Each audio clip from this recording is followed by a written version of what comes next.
G'day folks, today I got something a little bit different for you. I'm going to be doing a bit of a review on a larger LED light. I've reviewed many lights in the past year and a half, 2 years. Now this definitely is not a GoPro specific light, however, I will be using it in conjunction with different aspects of my GoPro. Basically this is more studio lighting. If you're going to be opening a YouTube channel or you're a photographer, doing any kind of video work or photography work.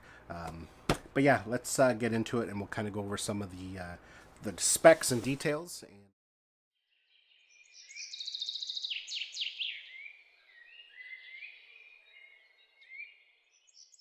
So first off, this is FalconEyes makes many different lights. This is kind of one of their mid-end for brightness. It's 48 watt. They make ones that are a little bit bigger, ones that are a little smaller. So let's take a look. First off, it comes in this nice case. And, it's not a super heavy duty case, but it's padded. Gives it nice protection if you have to do any kind of traveling with your light. And good for storage if you have to put it away. It can be packed up in this and you don't have to worry about it being damaged. Now, what's different about a light like this, it's kind of like a ring light. So the LEDs are all around the outside here and they face inwards. So the light shines inwards and bounces around and then comes out through this diffuser. So what that does, it gives you a nice soft light.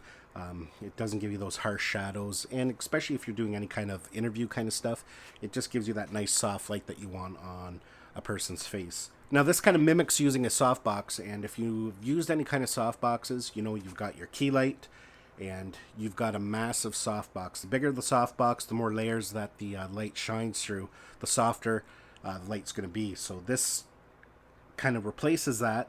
You may not get it as soft, but pretty close, and it uses up a lot less space. Like I said, if you've seen some of these soft boxes, they can be massive. And for me here, the way I work in this little corner of my basement, I don't have a lot of room, so something like this is definitely handy. So let's take the light out and we'll check what else comes in this package. So this is the light here, and we'll take a closer look at it in a minute. I'm just going to set it aside. So the first thing here is we got this strap, and this is used to mount the power source on the back of the light, and I'll show you that and demonstrate it here in a minute. We have an antenna, and I'll go over why we have an antenna here again in a minute. And we have a power brick, and we have a nice long cable. I'm not quite sure how long this is offhand, but there's ample amount of length there. We have some literature and some information about the light. So like I said, they have 3 different sizes in this line. They have the 28 watt, the 48 watt, and the 68 watt. So this is the 48 watt, 240 LED lights around the outside. As for color temperature, it can do anywhere from 3000 to 5600 Kelvin. So let's take a closer look at the light. I'll get this case out of the way. So here's the light here, and you can see it's nice build quality. So on the back here, we've got a power unit. This is an LCD screen. This is how we control it. We've got the spot where the antenna hooks up. On the side here, you can see this is where the power plugs in, and we have a switch. Now, it can be switched in 2 different ways. It can be off, or it can be powered by plugging it into the wall, or it can be powered by battery power. And that's what this unit is here.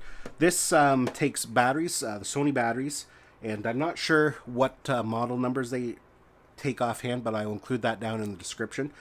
Basically, this is optional. It comes with it, but you don't have to use them.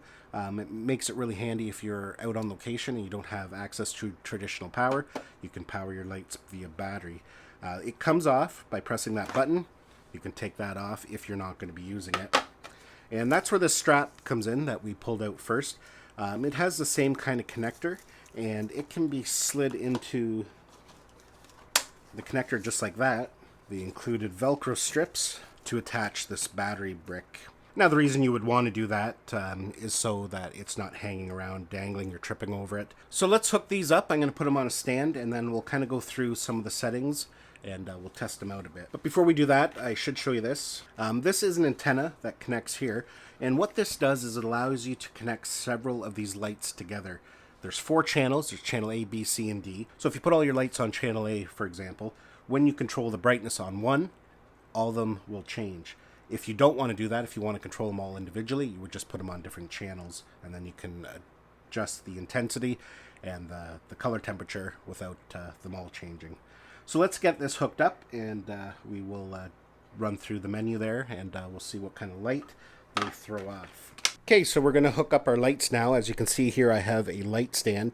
So if this is going to be your first set of lights, you will need to pick up a light stand, as they don't come with them. I wouldn't go super cheap. These lights aren't terribly heavy, but they do have a bit of weight. I'll include a link down below to the light stands I'm using. I've been pretty happy with them. They're not super heavy duty, but they're not super light duty either. And reasonably priced as well, which is always important. So let's just go ahead and power them on here. And you can see right away there is the screen lit up. And basically, here's your channel button. It's pretty easy to operate the screen here. Right now the channel's off. You can put on channel A, B, C, or D. So if you have 3 lights, 4 lights, like I said, put them all on the same channel. And then when you're adjusting the Kelvin temperature and the brightness, they'll all change. Your brightness, you can change it 1 increment at a time, or you can hold it down. And you can see it actually changes pretty quickly there. Same with your Kelvin level. As you can see, goes up pretty quick. And lastly is your battery indicator. Now it's saying 100% because we got it plugged into power. If we switched over to the battery usage down below, that would be representative of how much battery is left in it. So I've moved the camera back here so we can kind of get a view of the light it's throwing off. And if you look over here, this is the light I had been using, and actually there's one on the other side as well. Now, problem I was running in with them is that they're good lights. I've been very happy with them, but they're kind of harsh. Sometimes just don't give me the exact amount of light that I need. I need something a little more powerful and more versatile, one that I can move around. Those ones I have permanently attached. But as you can see now, I have the light over here, and it's set up. And I like it because it still gives me ample amount of room to work, and I might throw a second one up on the other side, more as a detail light. I'll have this one as a key light. I might get a smaller one just for an accent light. Now this kind of style light is considered to be a flapjack style light. You can see how it can spin. So you can have it up fairly tall, pointing down as a key light, or you could lower it, point it up, and move it around fairly easy. These knobs at the side here lock it in, so once you have it at an angle you want, you just tighten them up and it'll stay right there. So yeah, all in all, I think these are going to be good lights for what I'm looking for. And like I said earlier, they do come in different models. This is the mid-range model, the 48TD. They do come in a 28 watt version. This one's the 48 watt, and then they have a 68 watt. So, you know, a nice variety of sizes depending on your lighting needs. Anyways, folks, that's basically it for my video on this light. Basically, I know it's a little off topic, but I thought I would share it just in case some of my subscribers are maybe in the market for some lights, if they're going to be getting into different things on YouTube. They want a video light, or just for photography, giving some extra light on product shots. I'll include the links down below where you can buy the 3 different versions. Thanks a lot for watching. Give this video a thumbs up if you enjoyed it. Don't forget to subscribe to my channel so you don't miss any of our upcoming videos, and we'll see you in the next one.